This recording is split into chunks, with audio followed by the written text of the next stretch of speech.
আমেরিকার মেট্রোতে এই বিষয়গুলো খুবই কমন।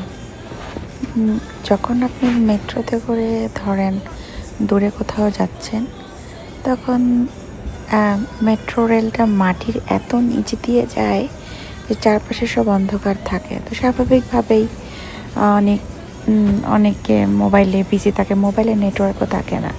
তখন দেখা যায় যে এরকম যারা হোমলেস, আমেরিকাতে কোনো কাজ করে না, তারা সাধারণত ট্রেনের ভেতরে ঢুকে এরকম বিভিন্ন ধরনের স্টান্ট করে।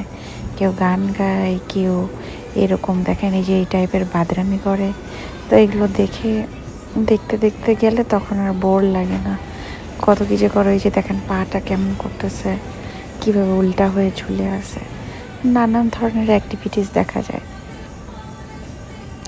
তো এই হচ্ছে বিষয়।